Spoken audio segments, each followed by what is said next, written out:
20-sided tavern is the newest interactive theatrical adventure inspired by Dungeons, Dragons, and so much more.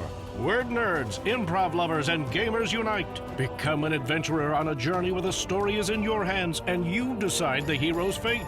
The Chicago Tribune raves this show celebrates fantasy gaming, innovative, interactive, improv insanity. Assemble your party and join the quest at the Broadway Playhouse now through January 15th. For tickets, visit BroadwayInChicago.com today. Hey everybody, welcome to the Dungeoncast. I'm Brian. And I'm William. This is the podcast where we talk about everything Dungeons and Dragons. And today we are covering Dragonlance. 1, 2, 3, 4. Shout out to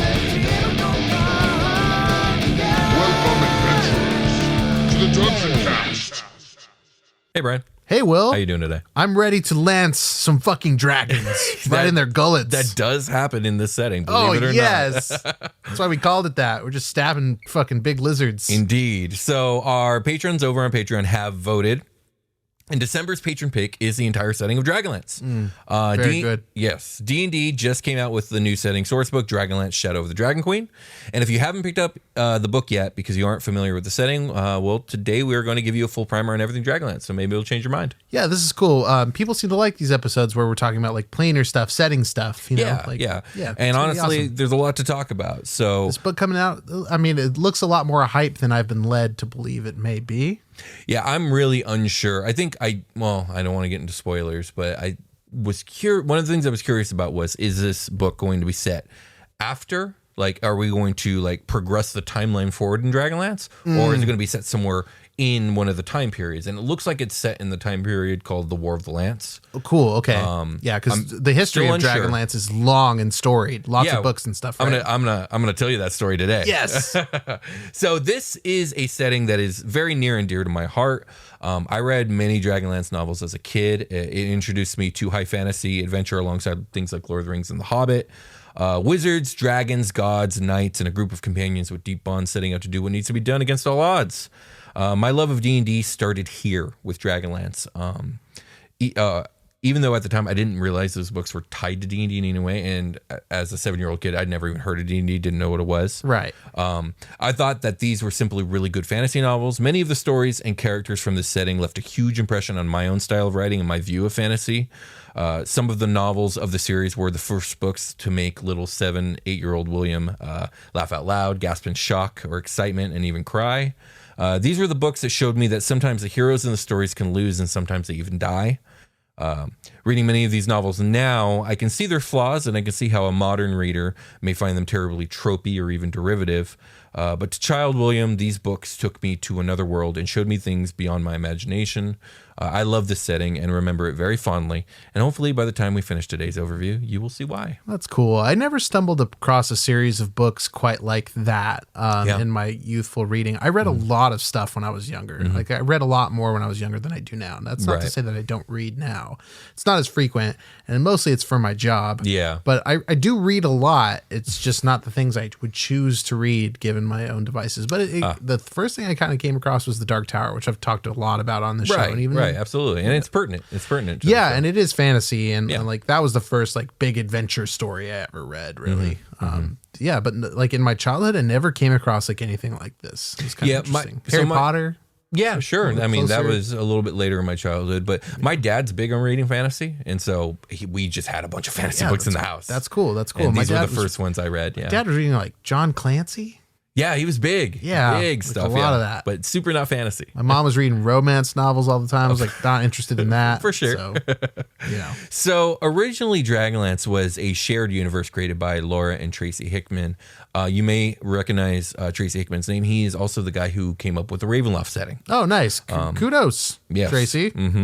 And expanded by Tracy Hickman and Margaret Wise under the direction of TSR. Margaret Wise is a really big deal. She is like the prime writer behind most of the core Dragonlance books, with Tracy Hickman as like the secondary writer. I see. Even though he came up with the setting. So, but anyways, the Hickmans conceived the Dragonlance set as a D&D setting while driving in their car on the way to TSR for a job interview. Later on, Tracy Hickman met his future writing partner, Margaret Wise, at TSR, and they gathered a group of associates to play D&D in the setting. The adventures they ran during that game inspired a series of gaming modules, a series of novels, licensed products such as board games, and more. I understand it's not all good blood over at TSR, right? So TSR was, I can't remember the history exactly, but I know that was Gygex's company, and then eventually he lost control of the company, and the company was bought out by Wizards of the Coast later on. So yeah, I kind of vaguely remember us talking about it with Mr. Salvatore a little bit about how there was some drama. There was a lot of business drama back then, but we're not here to talk about that. No. In 1984, TSR published the first Dragonlance game module, Dragons of Despair, and the first novel, Dragons of Autumn Twilight. That was the first book that I read. The novel began the Chronicles trilogy, a core element of the Dragonlance world. While the authoring team of Tracy Hickman and Margaret Wise wrote the setting's central books, numerous other writers contributed novels, short stories, and game supplements to the setting. Over 190 short stories and game supplements, or over 190 novels have used the Dragonlance setting. The Dragonlance campaign setting has also been published in multiple editions of Dungeons & Dragons. Okay, it's a lot. So Dragonlance is set in the world of Krynn, a world with 3 moons, large oceans, many islands, and 5 continents. The majority of the novels and adventure modules take place in the various regions of the continent of Ansalon, a small continent in the southern hemisphere. Actually, it's a pretty large continent. I don't know where I wrote small. There are bigger continents, but honestly, we don't know a lot about them anyways. Okay. This is like the Sword Coast for Forgotten Realms. Sure. The world is huge, but this is where most of the stuff written about happens. At first glance, Krynn/Dragonlance are a classic, almost generic D&D world. Medieval type setting, knights, dragons, gods, etc. But there are subtleties and differences I think will make apparent what sets Dragonlance apart from, say, Forgotten Realms as we go along. Okay. So let's to learn those. Yeah. So let's talk about the unique elements of the Dragonlance setting that really define it. The first things that someone thinks when they hear the name Dragonlance, starting with the gods. Okay. So Dragonlance has a unique pantheon not shared with any other D&D universe, and they're vital to understanding the setting because very akin to Greek or Norse mythos, Dragonlance deities are all up in the business of their world and the people who live there. Cool. And much like those real-world mythoses, very few stories in Dragonlance do not heavily feature the gods. We aren't going to cover every deity, just the big 3. All right. So first up is Paladine. So Paladine is the eldest of the 3 sibling deities we're talking about today. He represents guardianship, light, law, redemption, and good dragons. He supports the soul's drive to strive for greatness and the ideal of redemption, striving to bring those who have fallen to darkness back into the light. This is the Bahamut. This is the Bahamut analog. We've touched on a lot of Dragonlance stuff lightly here and there. So some of this stuff is ringing a bell to me. Definitely, and I'm sure more will.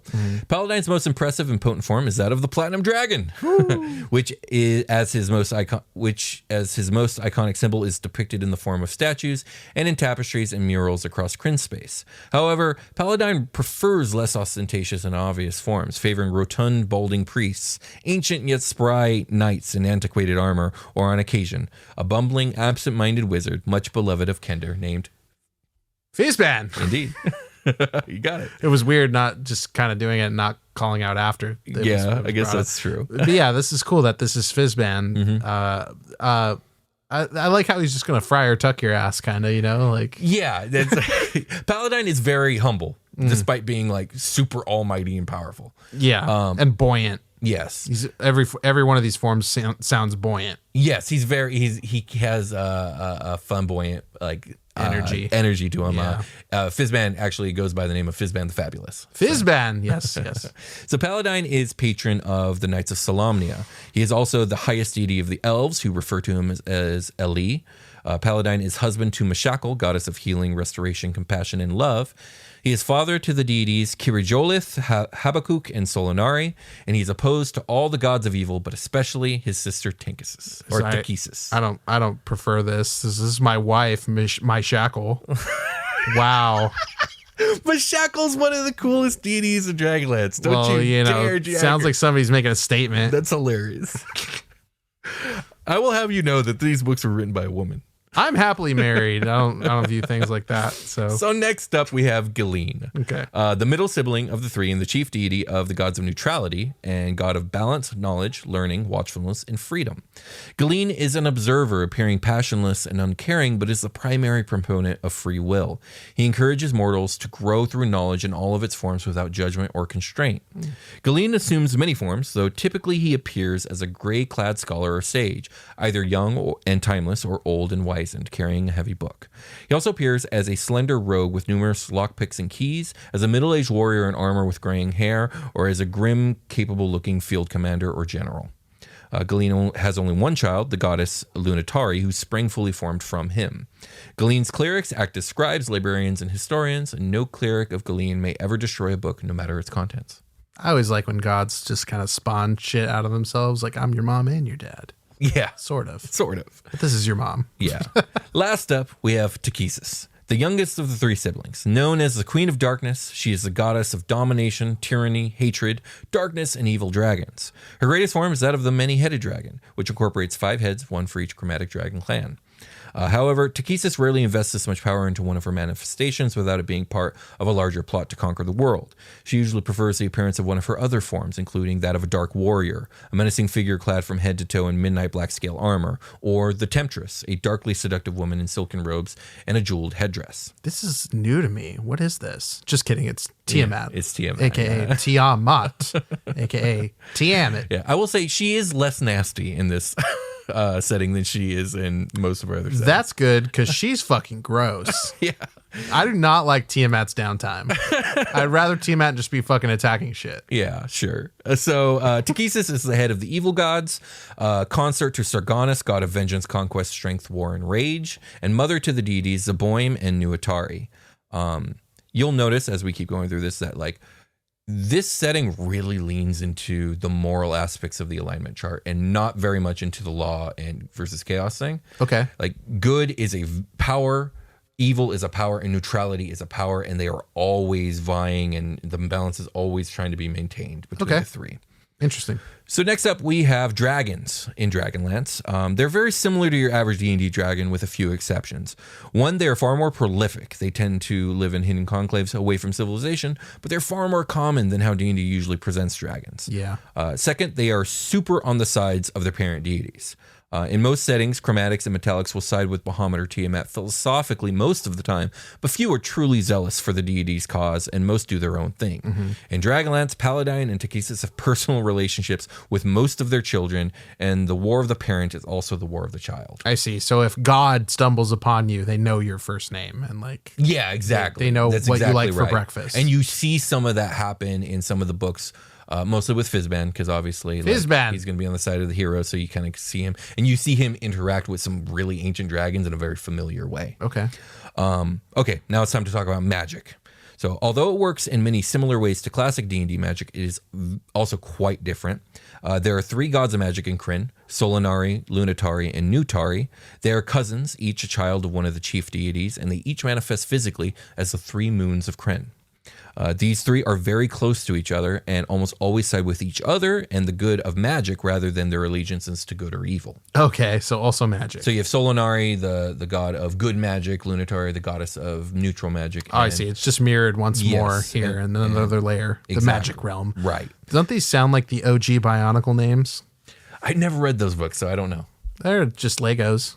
Oh, was that a show then, or was it a book? It's like a series of Legos that came out. They made shows out of it too. Never got into any of it, so I'm not familiar. Yeah, but I believe you. Strangely, magic is divided into 3 categories, each under the purview of one of the gods of magic. Solinari is the god of good magic and the order of the White Robe Wizards. Lunatari is goddess of neutral magic and the order of Red Robes. Nuatari is the god of evil magic and order of the Black Robes. Each moon is the respective color of their origin. Because of this, many on Krynn are unaware that Nuatari even exists, as he's invisible against the night sky. Cool. Only wizards of the Black Order can see him. That's fucking cool. It's pretty cool. So real quick, what's the difference between good, neutral, and evil magic? This is never clearly defined in any of the novels. Magic itself is treated with an almost Tolkien-esque style of mystery. Okay. So none of it is super well defined, at least from any of my readings. But based off my knowledge, this is how I have interpreted it. Good magic tends to be abjuration and divination magic with some limited evocation of radiant and healing spells and some conjuration. Evil magic tends to be destructive evocation magic as well as necromancy and some enchantment and illusion. Yeah. And neutral magic seems to fit somewhere in between that. A red wizard can use magic from across the board, but not any of the higher level spells on either side. I see. Okay. Mm-hmm. Yeah. So another odd thing is there is a power ceiling for each wizard type built into the lore. So it is said that the quickest path to power is that of the Order of the Black Robes, but that no order has the highest potential of power than that of the Order of the White Robes. Some Jedi shit going on here. Kinda, yeah. Sith Lord Jedi shit. Yeah, it's probably inspired. I see. So now we're about to go on a tangent with the Final Fantasy video game series. What episode of the Dungeoncast would be complete without it? Really? Where's 4th edition? We're getting into that? I don't think that's going to come up this episode, but we'll see. It might. Is your phone out? I want to hear that shit when it goes I'm off. sure it'll go off again. So for those who don't know the Final Fantasy series, it's heavily inspired by D&D, especially in the first 5 games of the series. And I would bet all of my money, and I have that. I would bet all the money I have. Specifically, the creators were inspired by the Dragonlance setting. Okay. There are a ton of parallels to this specific setting. Firstly, with the prominence of both Bahamut and Tiamat through the entire series of Final Fantasy. True. You have to remember that Bahamut and Tiamat are popular deities nowadays, but prior to Dragonlance, they've always been a footnote compared to the other deities. But Dragonlance pushed them to the top of the food chain in their worlds. Cool. Secondly, magic and the idea of wizards in the early games of Final Fantasy are almost identical to Wizards of Dragonlance. There are white, red, and black mages. Whites do healing and buffing, blacks do elemental damage, death, and negative effect spells, and reds can do both but do not have access to the higher spells of either. Also, usually black wizards start off very powerful in Final Fantasy games, but by the end of the game, their damage really falls off. But white mages, who start off as heals-only casters, have better magic-based stats, and by end game are at the peak of their abilities. Okay. So that tracks again with Dragonlance. Yeah. So that's just my theory. I don't know if it's true, but like the parallels are so strong, I'm like, it's gotta be inspired because no other D&D setting's like that. But anyways, moving on. Anyways, back to Dragonlance. The last thing I will add about magic in this setting that stands out as different is there is an addictive quality to it, and it seems to be more difficult to cast in this world. So when a mage wishes to cast a spell, they have to prepare it. This means that they must study the incantation profusely. Every single syllable, every hand gesture, every component must be 100% perfectly executed, or the spell can go terribly wrong. Oh gosh. And not that it just won't work, that it might like fucking explode. Blow up in your face. Like a lot of mages die early in apprenticeship. And once a spell is cast, every bit of the knowledge of how to cast that spell disappears from the mage's mind. It can only be cast again with intense study. Oh yeah, we've kind of talked about this a little bit too. That's crazy because it's crazy hard to get to that point, and then it's just fucking gone. Right, exactly right. The flip side of this is magic is an intoxicating experience for a mage. When in the throes of spellcasting, a mage is filled with vibrant energy, giving them heightened senses, sensations of life, and a feeling of joyous euphoria. The more powerful the spell, the more powerful the effect. Newer mages and mages casting spells in higher slots can be left trembling in ecstasy, followed by a violent come down. Oh God. Yeah. Now imagine dealing with both of these aspects of casting. The you got to get it perfect or it'll blow up in your face. Also, it's going to be like a crazy drug experience, and you're in the middle of combat. Yeah. Mages in Dragonlance have an extremely powerful will in order to stay alive. That's crazy. Yeah, this is insane. Yeah. So next, let's talk about the Knights of Solamnia, as they are a mainstay of the setting. The Knights of Solamnia stand as the greatest order of chivalry in all of Ansalon. They are the most organized and formidable force against the forces of Takesis and are dedicated to the protection of Solamnia and Ansalon, service to the good gods, and above all, to the ideals of honor. While there have been examples of corruption and disgrace among the Solamic Knights, they have also given rise to some of Ansalon's greatest heroes, such as Huma Dragonbane and Sturm Brightblade. Both great characters. I love both those guys. Those are cool names. Yes, also cool names. The Knights live by a concept called the Oath and the Measure. The Oath is a simple mantra, Est Solaris Auth Mythos, meaning my honor is my life. It is the code by which all Solamic Knights must live. Cool, okay. We're putting a lot of pieces together here. I'm liking this. The measure is the set of rules by which a knight lives their life, giving instruction on how to live the oath. It also divides the Knights of Solamnia into 3 orders: the Knights of the Crown, the Knights of the Sword, and the Knights of the Rose. There's kind of a hierarchy here. Also, they play different roles when it comes to like military organization, and they also have different patron deities. The 2 kids of Paladine and then Paladine. The measure was once said to have spanned over 30 volumes. Ooh. Yeah. So next, let's talk about the peoples of Krynn. Many of them are classic D&D stuff. Humans are humans. Dwarves are dwarves. Elves are elves, etc. So we're not going to talk really much about them, but we're going to talk about the stuff that makes Dragonlance different. First off, there are no orcs in Dragonlance. Okay. They're just not a thing. It's never really mentioned. They're just not a thing. All right. There are goblins and hobgoblins, but even they're kind of not that common in the books, like compared to how common you would expect them in a D&D setting. Yeah, especially with like, just regular play. You know, you're always throwing goblins So it's out. like orcs aren't a thing. Goblins and hobgoblins super downplayed. Okay. But moving on, let's talk about what there is. Ogres and a race called the Urda. So ogres are the firstborn of the gods of evil. They were gifted with immortality and unsurpassed beauty and intelligence. They consider themselves to be the chosen of the gods. They believe the gods sent them down to rule over the lesser races and animals. And they formed a mighty empire in the early ages of Krynn and enslaved humans as their servants. Bummer. Yeah. Okay. Eventually, the humans formed an uprising that shattered the empire and won their freedom. In punishment for their failure and their hubris, Takhisis transformed her once favored children into forms that better matched their souls. They retained most of their intelligence, but became something more akin to traditional ogres in appearance. Their society mostly collapsed and broke off into tribes, but one nation of theirs survived, and they also came to conquer the Isles of the Minotaurs and enslaved them for a long period of time. What the hell? Oh, yeah, these guys, they're the worst. The Minotaurs end up getting their freedom too. The Minotaurs are kind of nasty in this world too, but I love them. Okay. Finally, the Urda are a race descended from the ogres of old. They were a group of ogre who rejected the evil ways of their kin and fled when their heresy was discovered. Chased and hunted, the newly named Urda received assistance from the gods of good and found an island of safety, which received protections, allowing only those sanctioned by Solinari, a good god of good magic, to find the isle. Here they remained in isolation for millennia, retaining their original beautiful forms. Okay, this is crazy. Yeah. Next up, we got Minotaurs. All right. Minotaurs live on the Isles of Mythos and Kothos, on the northeastern shore of the Blood Sea of Istar. Minotaurs live to be about 150 years old. They are intensely proud creatures, growing to be about 7 feet tall, with horns up to 24 inches long.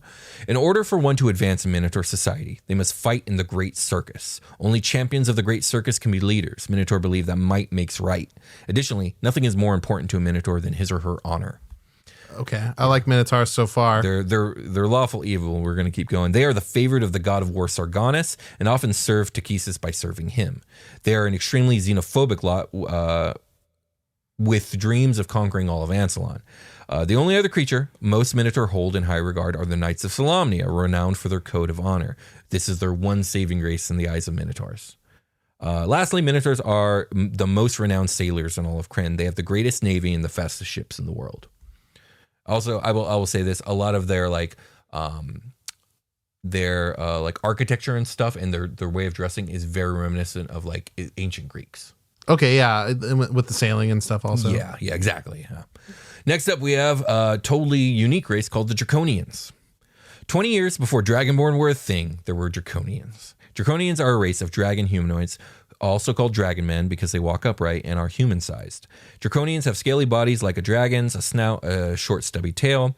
Created in order to fill the ranks of the dragon armies of the Dark Queen Takhisis, the generals of the dragon armies generally use Draconians as shock troops.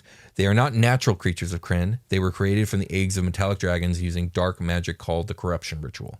We're going to talk more about that later. Okay, because I was going to ask about it. We're going to talk more about that later. There are 5 clans of Draconian, one for each type of metallic dragon age that were corrupted from. Unlike Dragonborn, many Draconians have wings and can fly, and instead of dragon breath weapons, Draconians have horrible effects that occur in their death. Some have bodies that turn to stone, instantly trapping whatever weapon killed them.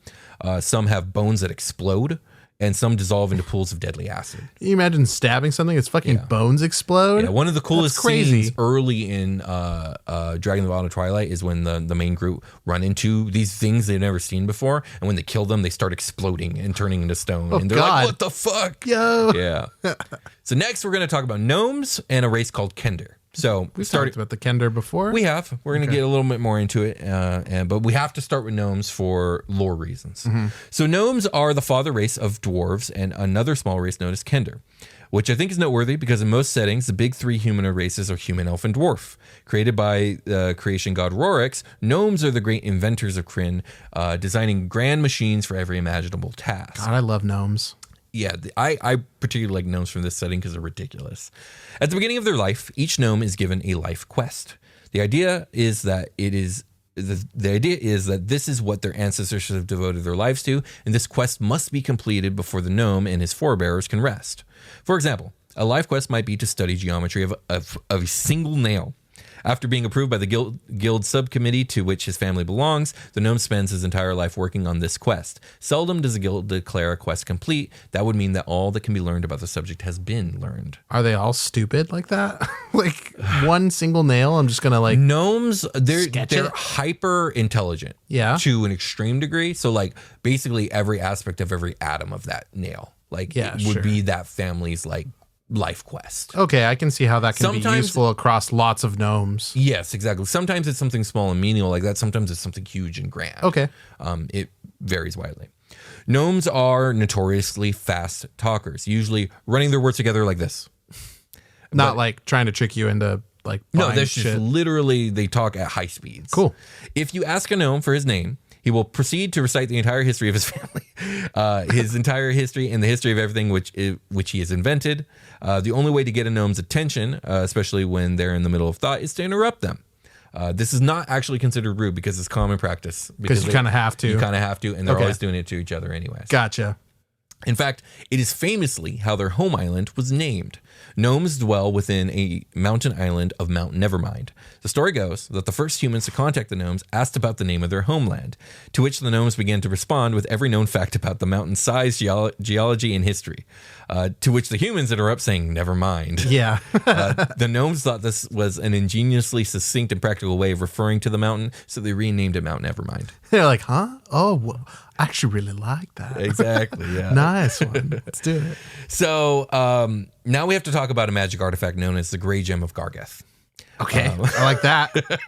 For now, what you need, we're going to talk about it twice. For now, what you need to know is that it is an immensely powerful gray gemstone that causes random chaos wherever it goes. Neat. And at some point in history, the gnomes got a hold of it. Of the gnomes who chased after the gray gem, none ever returned. Instead, they were transformed by the gray gem's power from gnomes into either dwarves or kender, depending on whether they chased the stone because they coveted its value or they chased it because they were curious about it. I think you skipped a line there. It said that the gem did escape and led a large group of gnomes chasing after it. Yeah. Yes. Which was implied by the many other things you said. But yes, you're right. I did skip that line. So the chaos in the gem caused it to escape. Yeah. Just start running. Exactly. Now, like I said, dwarves are dwarves in this setting, except for gully dwarves, who we're not going to talk about today because there's no time. But I would love to talk about gully dwarves in their own episode one day. They're very fun. But kender are something different. They replace halflings in Dragonlance and are rather fascinating. If Raceland Magir is the most famous character from the Dragonlance setting, then the very, very close runner-up would be a kender named Tazloff Burfoot. Ooh, that's a lot of R's. Yeah, it is. Kender are unique to Kryn. They are like the halflings which many other worlds sport, but they are much more interesting than that. Kender appear to be small human children, slight of build, beardless, about 3.5 to 4 feet tall. Kender generally live for about 100 years or until their curiosity gets them killed. One of the unique traits of Kender is their inevitable affliction of a thing called wanderlust.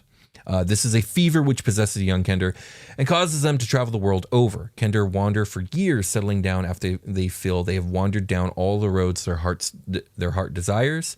Wanderlust usually lasts for about 10 years. Okay, usually cool. Kicks in late teens until their late 20s. Nice. They just go on like a hippie convoy by themselves. Kinda. So in regard to personal belongings, Kender have a relatively loose definition of what is theirs. In a Kender home, a relic is anything that hasn't disappeared after 3 weeks. Kender have the unique handling ability, which allows them to find objects unconsciously. If a Kender were to walk through a crowd of people, it would be unlikely if the Kender's pouches were not bulging with the belongings of at least half of the people. If anyone cornered them and asked them about it, the Kender would truthfully reply that it must have fallen into my pouch. It's a good thing that I found it, or somebody else might have taken it. Oh my God. I'd be so pissed. I know. Yes. There's a lot of people not you liking shut up, Kender. man. Yeah. Give me my stuff back. I don't know what you just said. I don't like it. Because of their naivety in regards to personal belongings, especially how they come to possess those items which belong to other people, the worst name that you can call a Kender is a cutpurse or a thief, for they believe that they are neither. It was an accident, remember? Yeah, right. Okay. So Kender also have a trait which enables them to be entirely fearless.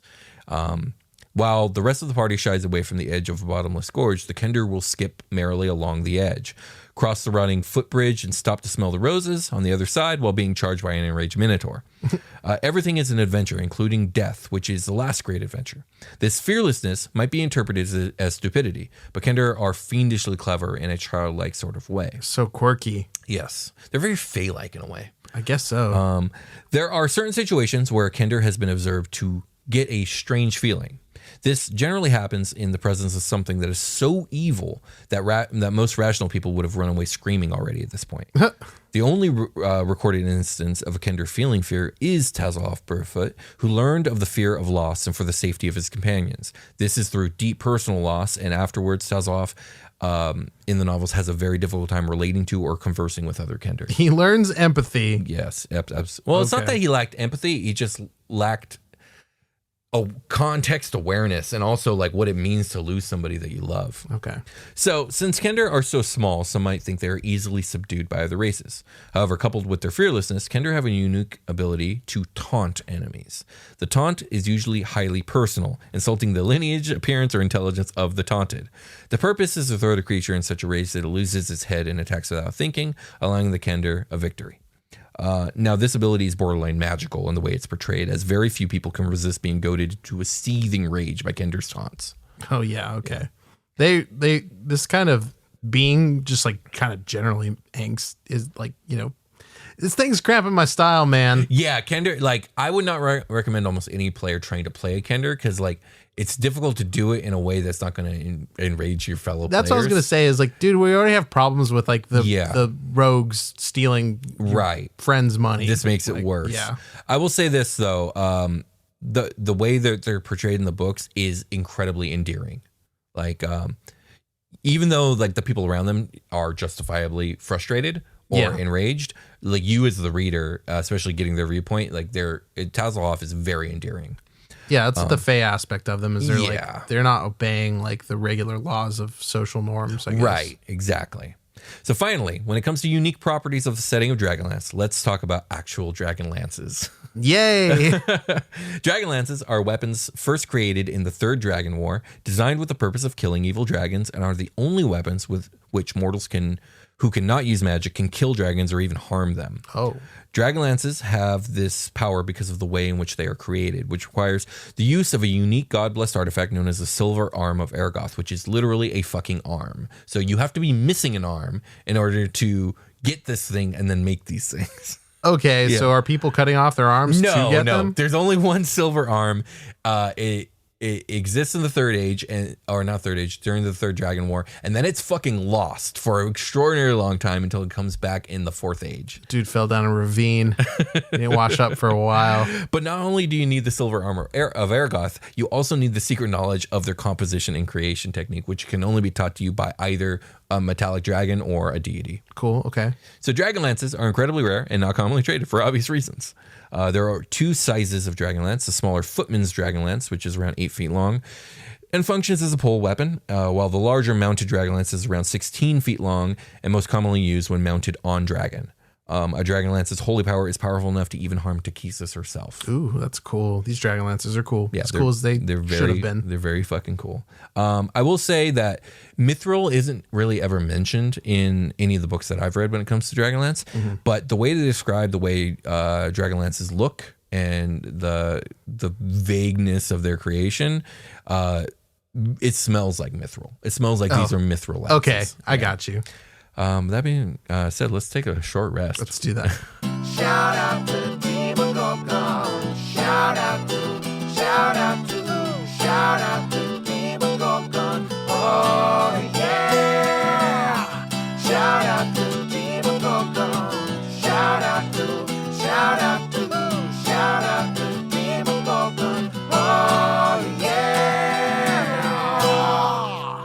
We've returned. Indeed we have. We're fucking back talking about killing dragons with special lances that were made with silver arms or something. What the hell was it again? And a lot of god magic. A lot of god magic. There's a lot of that going on. Listen, do you support us? you do because you're listening, and we really, really appreciate that. We do. There's a couple things you could do if you want to help us even more. One of them is leave an iTunes review of some kind. Oh, yeah. Some sort of review. Or a Spotify review. Or rating, I believe. Slap that rating. subscribe. Any kind of review on whatever podcasting platform you're listening to us on is super duper helpful for visibility for the show, etc. It really helps a lot, and we like seeing the nice things. That we do. Some nice things, please. You can also go to patreon.com/thedungeoncast. We will be talking a lot more about what's going on there at the end of this episode. This is a long one, but if you're sticking around to the end, we appreciate that a lot as well. Absolutely. And you'll hear some good news at the end of this one from the Dungeoncast team. So if you could, stick around. Stick around. Let's get back to Dragonlance. Tell me how we kill these bad boys. Well, now I'm going to tell you the history of the world. Okay, I mean, that's fine too. I'll take it. So the history of the world of Krynn, and thus the settings for both the novels and the game supplements, is roughly split into 5 separate ages. The Age of Starbirth, the Age of Dreams, the Age of Might, the Age of Despair, and the Age of Mortals. We will go over all of these, but most of the novels and modules take place in the 4th and 5th ages, Ages of Despair and Ages of Mortals. Okay. Though one of my favorite stories occurs in the beginning of the Age of Might / end of the Age of Dreams. And we're going to start at the beginning, because that's a good place to start, with the Age of Starbirth. So I love Starbirths. Me too. They're delicious. In the beginning, there were only 2 entities in the universe. One they call the High God, who represented law, order, and creation, and one they call Chaos, the father of all and of nothing, who represented disorder, destruction, and the void. For reasons unknown, the High God called into being from the void that was Chaos, his, its, or their children, who came to later be known as the gods. Probably just smoking that reefer. So he also called from the void. I was also... Sorry, I was kidding. I don't like Starbursts. Oh, okay. Yeah, or any gummy candy. Fun fact about Brian. Teeth problem? It gets stuck in my teeth, Yeah. but also like the flavor. I never say this part, but the flavor's just not there for me. It's fine. I'm not like a big Starburst guy myself. I like Skittles.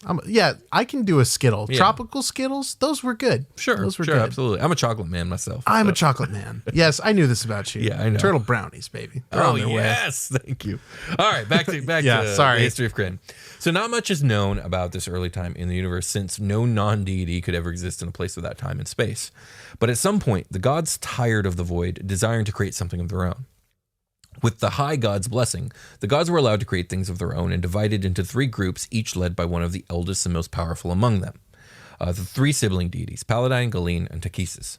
Paladine and his host would eventually become the Pantheon of Light, Galeen and his the Pantheon of Balance, and Takesis and her ilk the Pantheon of Darkness. Though these are mortal constructs attached to them, and for now, it was not so much that they were evil, good, or neutral. It was that they just really had differing views and affinities. Okay. So it is said that in this moment, Rorix, the forging god, struck his hammer on the anvil of time, and the sparks from his strikes became the first stars. Nice. That's dope. Yeah, it's pretty cool. Together, the gods created the world of Krynn and dragons. The 3 pantheons discovered the potential of the stars, which ended up being spirits in reality. And their disagreement of who should guide these spirits, they then began to quarrel. The fighting, which was called the All Saints War, is stopped by the High God, who proclaims that each pantheon may offer 1 gift to these spirits, but otherwise leave them the fuck alone. Okay. Nice. The gods of light provide the spirits with physical forms so as to enjoy Krynn's pleasures. The gods of darkness gift the spirits with ambition and desire. The gods of balance give free wills to the spirits. The spirits are born into the world of Krynn as ogres, elves, and humans. Each family of gods creates 1 god to honor the truce, and the gods of magic are born: good Solinari, neutral Lunatari, and evil Nutari. Okay, they really are just like stand-ins. Yeah. All right. So the Age of Dreams can be summed up as this. The gods all try to spread their influence over the peoples of Krynn, and quickly things break down into a 2-party system of good versus evil. Krynn is raked in a series of wars called the Dragon Wars over the course of millennia. There are 3 major dragon wars, each ending in the goddess of evil, Takesis, and her chromatic dragon's defeat and balance being restored. The 3rd dragon war ended with the defeat of an avatar of Takesis by a knight named Huma Dragonbane. This is a dope book called The Legend of Huma, by the way. Everyone go read it because it's great. Yeah, and if you're like maybe there are some people like listening to the first episodes and then listening to the weekly releases. We did a Legend of Huma read in the Wizard episode, I'm pretty sure. We did. A very, we fourth, did. Fifth episode. Yeah, something like that. We did. It was a Magius quote. Yeah, we had time to do like fun little soundbite things at the beginning of this one. Absolutely. These episodes. So Takesis was banished from returning to the prime material plane. The chromatic dragons fled the continent. To keep the balance, the metallic dragons also left the land. Soon people would forget dragons actually existed and instead consider these creatures nothing more than legend. This leads to two major historical events. The Third Age, known as the Age of Might, and the unintentional fucking up of the balance of light and darkness, but in the direction of the light this time. Okay. So the Age of Might sees the rise of Istar, a new nation devoted to Paladine and the gods of good. Istar grows and begins trading, growing stronger and stronger until it is a major world power. The King Priest begins rulership of Istar and declares itself the moral center of the world. Istar begins to lose sight of the balance between good and evil and tries to eradicate all evil, quote, evil in the world. In doing so, they become the evil and corruption that they seek to destroy. So traditionally, evil races, we will say, such as ogres and minotaurs, get enslaved. Joy. Bummer. Mages are persecuted and forced into hiding. Bummer. There are thought police constantly reading people's minds and making sure no one is thinking evil thoughts. I hate that. What the fuck? Freedoms of all peoples get repressed. Soon, the King Priest demands from the gods the power that they gave human Dragonbane in the hopes of destroying all evil. Ultimately, King Priest Beldinas, that's his name, prepares to actually ascend to godhood himself with the aid of artifacts known as the Discs of Meshakal. Okay. The people of Istar applaud this effort and are sent 13 warnings by the gods to warn them of their folly. All the true clerics from the world vanish. Now, there are some books that actually go into this, but essentially what happens is at this point, there's a lot of people who call themselves clerics, but they have no divine power because they're not actually good people. You know, they're not actually... Oh, right. They don't have a connection with Paladin because they suck. And the few that are like real and do have actual divine power, they all get whisked away like in a rapture type thing. Are they doing like performance magic probably then? Yeah, there's a lot of shit like that. Yeah, snake absolutely. oil, Yes, salesman kind of stuff. Exactly right. All right. But all of the true clerics get vanished from the world. They get taken up to the heavens. Straight raptured, baby. Okay. Yeah. Other things happen like let me see here, like trees weeping blood. The city of Istar is battered by continuous storms and basically like your 10 plagues stuff. Right? Trees are like, fuck. This sucks. I have eyes now and they're bleeding.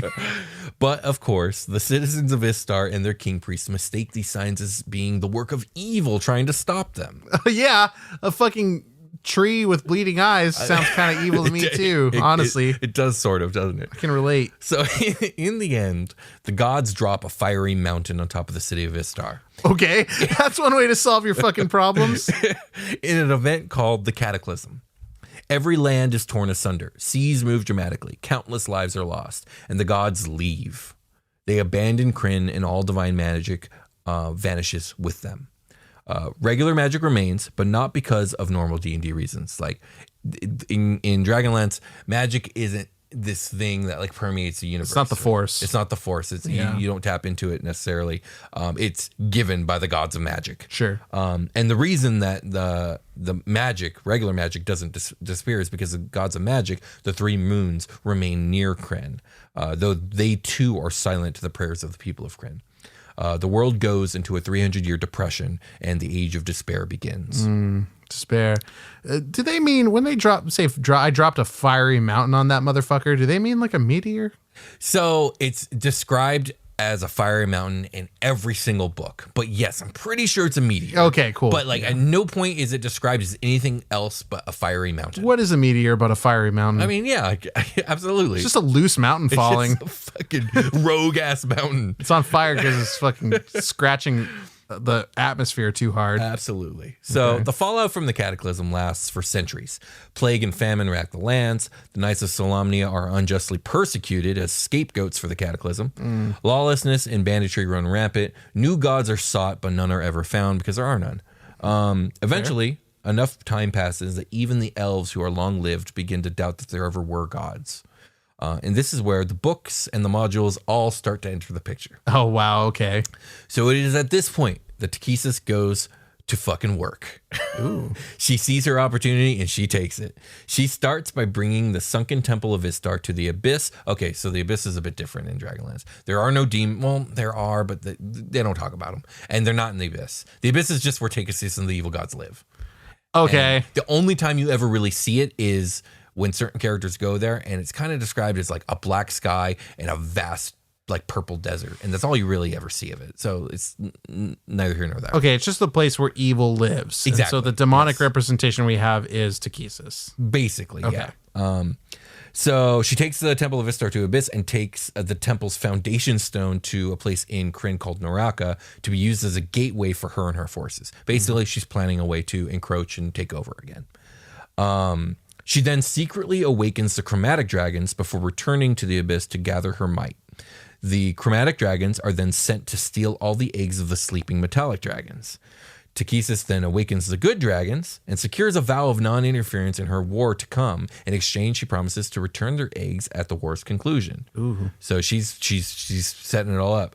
Spoiler alert, she doesn't return those eggs. What she does with them is really horrible. We kind of already talked about it. She makes omelets. Yeah, the worst omelets. The worst omelets. Okay. So she makes draconians out of them. Oh, great. Okay. So Tychesis places her forces under the command of her dragon High Lords, evil creatures that are drawn to the cause, and the High Lords ally with other nations to increase their might. Draconians, a race of dragon humanoids with scaly bodies like a dragon's, snout, stubby tail, are created from the capture of metallic dragon eggs through terrible dark ceremonies and used to bolster the dragon armies. And the War of the Lance begins. Yeah, I stole your babies. And turned your them into unborn fucking monsters. They're my soldiers now. Yeah, by the way, Great. it ends up later that Draconians are people with feelings and stuff, and there are groups of them that end up like going their own way later.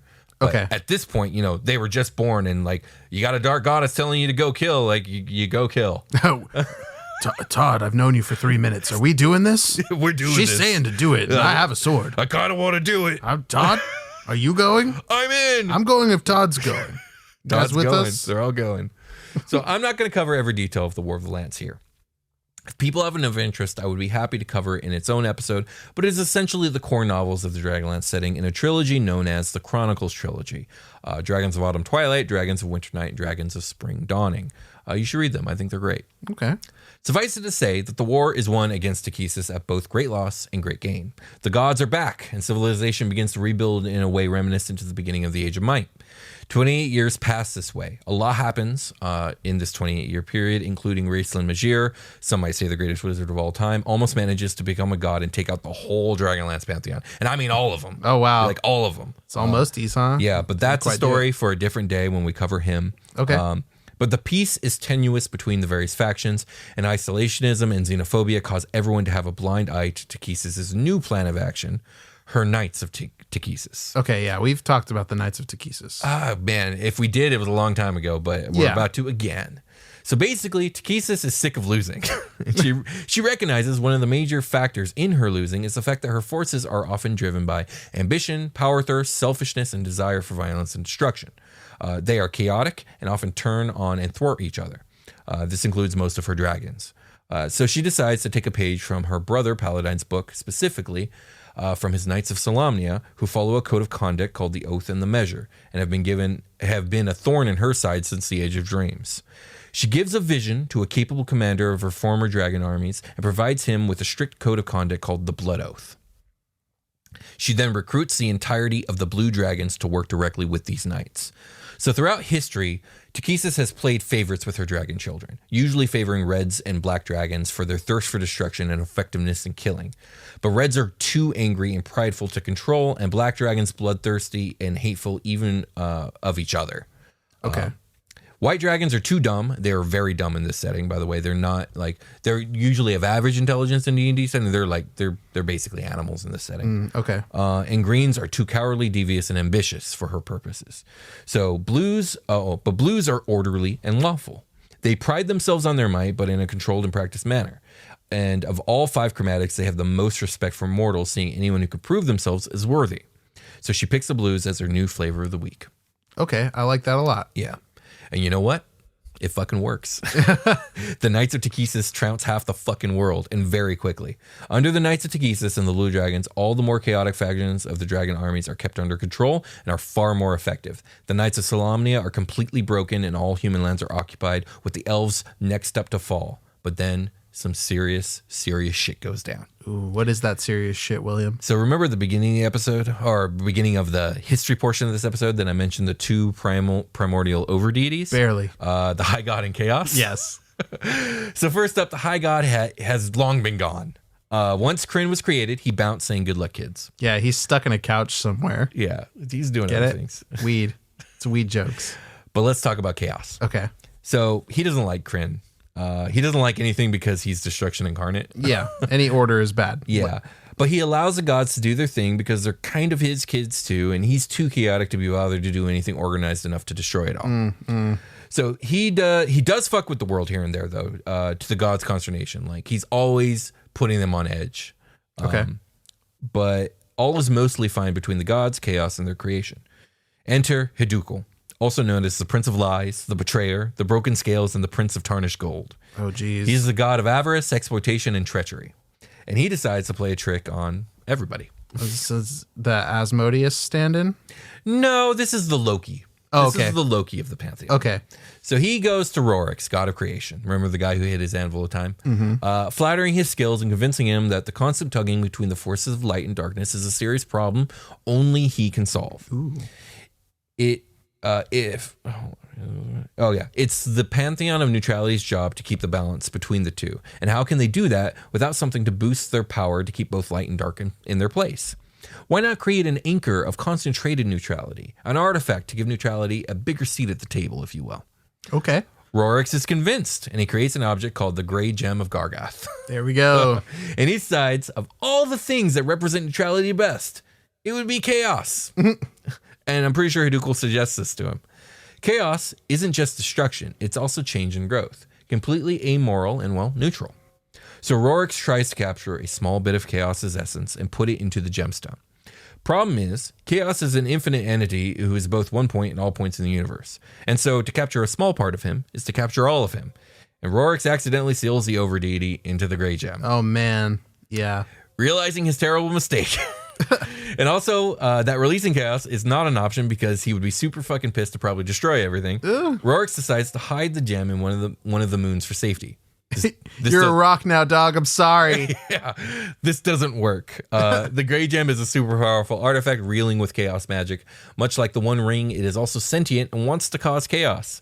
And so it finds its way into the world of Kryn, causing much calamity in its wake wherever it goes, as we talked about with the gnomes and the Kinder and the dwarves. It's like the Jumanji board. Yeah, and it always manages to disappear before Rorix can get his hands on it.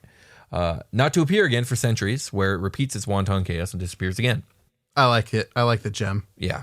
The gem is funny. Yeah, well, it's not going to be funny for long. So it's a funny fast gem. forward a few thousand years to when the Knights of Takhisis are taking over the world, like I was saying before. Dope. So while that is happening, the Grey Gem, which was found and being held by the Urda people, remember them? I was talking about the beautiful ogre people that became the Urdas. Became Uglies. Yeah. Well, except for these ones didn't. Oh, these ones didn't. Yeah, the Urda state. Yeah. Okay. Because of reasons I'm not going to get into. If you want to understand those reasons, read the book Dragons of Summer Flame. The Urda released Chaos from his prison. They didn't know he was in there, but they want to release the magic in the gem so they can use it to protect their island. Anyways, he cracks it open and it's like a nuclear bomb going off, killing everybody on the island. And Chaos is freed from his prison, Joy, and he's pissed. Joy. Yeah. He decides he's going to return everything to the void, starting with Kryn and then the gods themselves. Fuck all this shit. Yeah. Ah! So he raises armies of shadow wights. These are like literally like shadow people. Cool. Dragon-like beasts, but made out of magma and of stone, and even more like aberrations. And he launches a worldwide assault on Kryn. Everyone everywhere is dealing with these things, and these things won't die. Or some of them do die, but just more rise in their place. Okay. And everyone is losing this fight. And the Knights of Takhisis, right after their victory over most of the world, get mostly wiped out. Wow. And so Bummer. so at this point, there's like literally like 6 Knights of Takhisis and like 4 Knights of Solamnia left alive in the world. Okay. Right? So meanwhile, all the gods of all the pantheons are in an all-out celestial battle with Chaos himself. So like there's a mortal plane fight going on and a celestial plane fight going on. And they're losing. Takisa straight fucking runs away. Oh, wow. She knows it's a losing fight and she escapes to somewhere beyond. Paladine leads everyone in a final defense, knowing they can't win, but hoping to buy Mortalkind some time. Details for another time, but what ends up happening is a last band of the Knights of Takhisis, led by Steel Brightblade, who will or could get his own episode, is probably one of my favorite characters in all of fiction. Alongside a last band of Knights of Solamnia, join forces, and on the backs of the last remaining blue and silver dragons, with the help of the only remaining white mage, Palin Majir, a nephew to Raisel Majir, a Kender named Tazov Burfoot, each could get their own episode, and probably will, and a mysterious woman named Usha, who is the keeper of the Grey Gem. They ride into the abyss with the Grey Gem to try and reseal chaos. Also, Rorix is with them, disguised as the mortal dwarf, even though like he also blows his cover so they know it's him. And he's kind of coaching them through all this, like telling what needs to get done. Okay. So long story short, they do it. Most of them die, and the world is absolutely ravaged, but they save all of creation. Wow. It's at this point that the gods decide they need to leave. Their machinations and quarrels have done nothing but cause undue pain, suffering, and war. They leave their final blessings, and they all depart permanently, including the gods of magic, the three moons. Thus begins the age of mortals. Magic is gone, and the gods will no longer move mortals like pieces in a game. So nobody can do magic anymore. Right. Okay. So this is where I stopped reading Dragonlance. It was a great, it was just where I happened to run out of books. For sure. So it was a great book to end on. And a few years later, I did see that there were books that had come out, but I never got around to reading them. I went ahead and spoiled these books for myself so I could finish this timeline for you. Oh. So remember everything I just said about the gods willingly leaving to let their creation flourish? Mm-hmm. Yeah, that was a lie. Oh. Remember when I said Takisa straight up abandoned reality and ran for her life? Yeah. What she actually was doing was taking advantage of the distraction caused by chaos to create a demiplane of existence only she could access. Then, in the aftermath of Chaos's defeat, she whisks Kryn away to said pocket dimension so that she and she alone can mess with it. What the fuck? I know. Okay. Yeah. So she presents herself as the one true god and proceeds to work miracles and gain followers. She unleashes 6 super dragons called dragon overlords into the world to lead her armies. Neat. I like that. The essence of chaos now permeates the world, and new wild magic sorcery is discovered.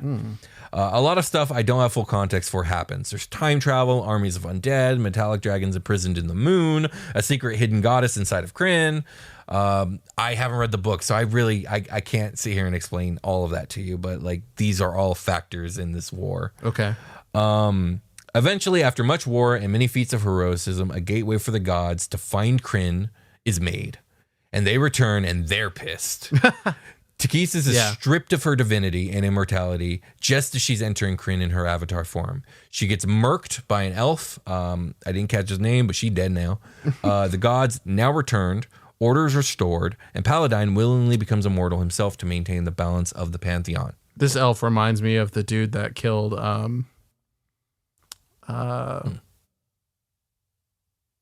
the dragon in the Hobbit movies. Oh, or in the Hobbit. Well, he's not an elf. That was a human. Bard. Yeah. His name was Bard. He wasn't a bard, but no, his name yeah, was Bard. Okay, Bard killed. Smaug. I know. I keep wanting to say Sauron. I'm like, stop trying to say Sauron. That'd be a crazy retelling. Yeah, I shot the arrow and it flew over Smaug and it landed in that fool's eye.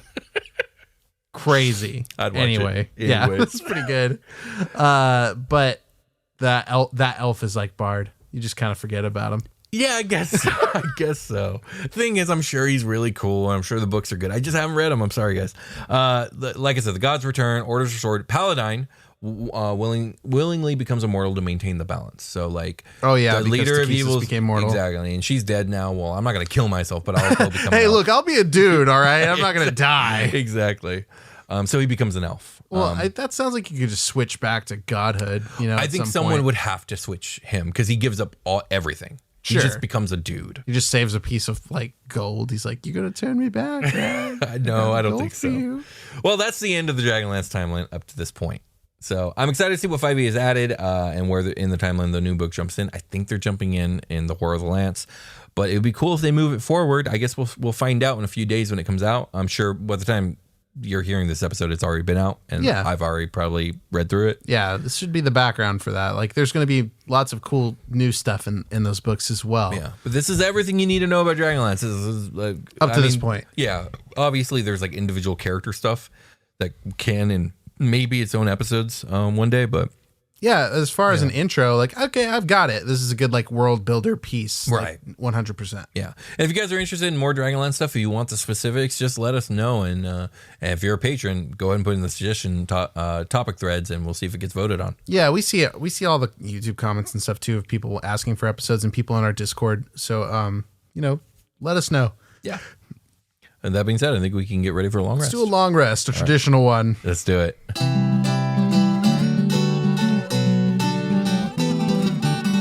Shout out to Demogorgon. Oh, yeah. Hey, everybody, welcome to the long rest.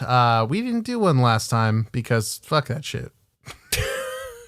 It wasn't conducive to the episode. It was a spiritual long rest, yes. Yeah. And I think for the UAs and guest episodes, we probably won't do long rest. We'll probably just let our guests plug, and like that'll just kind of be the way it is. Yeah. Anyway, we owe you guys some Patreon shout outs. Last time we had to skip it for technical reasons, and that's all good because we let them pile up a little bit, baby. Now we're going to shout you all out. Indeed. You guys ready? I'm ready. Are you ready, kids? Aye, Captain. Let's do this shit. We got an upgrading patron, Dirty K. Thank you, Dirty K. Woo! Woo! Thank you, Dirty K. That's like Special K's After Dark, like cousin. Oh, no. Christian Roberts. Thank you, Christian. Woo! Woo! Darth Pikachu wants a Nyankoi review. Oh, my God. What is Nyankoi? I do believe it is actual cryptocurrency. I believe it's a real one. Oh, wow. Yeah, so it was Darth Pikachu wants a Nyan coin. Wants a Nyancoin review. I'm not saying it again, but thank you. Thank you, Darth Pikachu. Thank you very much. I'll call you Darth Pikachu for short if that's okay. Darth Pikachu. Bro, I was playing Smash Brothers the other day, and I was doing some Pikachu stuff, and I'm like, man, I would love to main Pikachu. It's not going to happen. But Pikachu rules. Pikachu rules. But I'm Watch a some Zero Suit. ESAM videos. I'm a Zero Suit till I die. We got Tristan Liu. Thank you, Tristan. Annual subscriber, Tristan Liu. Annual subscriber. The real Demogorgon. Is it truly you, my lord? This is, I love these, by the way, when you guys do this. There's been like a total of 2 or 3. Probably. Thank you, my lord Demogorgon. Come on, Will. You know it's not. All right. Well, thank you. But shout out to Demogorgon. Somebody asked where our little if you're watching on YouTube, you can see our little Demogorgon plushie. It was actually a gift from Chemical on Discord. I don't know where he got it. Thank you, Marcos. Yeah, thank you. Wayne Detweiler. Thank you, Wayne. What do we do? Thank you, Wayne. Thank you, Wayne. Icewind Brewer. Thank you, Icewind Brewer. Thank you. Thank you. Austin Stark. Ooh, like the last name, Austin. Thank you. How'd you know it was a woo? Woo! Woo! Okay. Kellen Mark. Thank you, Kellen. An annual subscriber, Kellen Mark. Annual subscriber. Annual patron. You are our Patreons. That's an old joke. It's not that old. Chris Osprey. Thank you, Chris. Thank you, Chris. The Novice DM, the Novice Bard. The Novice DM, the Novice Bard. Thank you, the Novice DM, the Novice Bard. Tommy Martin. Thank you, Tommy. Thank you, Tommy. It reads like Justice, but it's Justuss. Justice Alexander Golden. I like your middle name there, Justice Alexander Golden. It's the same as Williams. Yes. And the same as your special guest, Jake's. What, Jake's middle name is Alexander, too? We've been through this. We have? Several I don't times. remember Yes, this. his middle name is Alexander. Holy shit. Woo! Woo! Thank you, Justice. The Last Mile. The Last Mile. They're back. Thank you, The Last Mile. You've done it again. Done it again, The Last Mile. I guess we because you're up there. It doesn't matter how many you bump up. That's a tier. Thank you, Last Mile. And then Nick Smith. Thank you, Nick. It's NICH, which I think is charming. NICH. Yeah. Thank you, Nick. Thank you, Nick Smith. We got him. Did it. All right. We done it. Thank you, all of you guys, for supporting. We really appreciate it. Yeah. Do you want one of these fucking sick ass shout outs that we do? I know you do. So go to patreon.com/Dungeoncast. If you sign up as a patron there, you automatically get a shout out along with whatever bonus content comes in your tier. Obviously it scales as you go up in the dollar amount, but yeah, we have a new tier on Patreon. It's the Omega tier where we are recording the next campaign That goes on our actual play feed, the Super Quest feed, as we're calling it. FBATS is currently playing there, but this show is DM'd by me. Yeah, absolutely. And I get to be a player. It's great. Yeah, we've already recorded an episode. It was great. Yeah, it's a really good time. We should have that up there pretty soon if I haven't done it already. I probably haven't done it already, but it'll be up there soon. We're getting those up there early, and they're meant to be like sound design and release later, but you can get early episodes ad-free of this show. I'm going to be better about even when they're not. We get them out as early as we can. It typically means like a week. This week they're a little late because we are recording a little late. It's just kind of the nature of the beast. They're not always going to be like rhythmically on time, but I'll make sure I upload them there anyway, even if they're late, like if they don't come out as early, because they're still going to be ad free.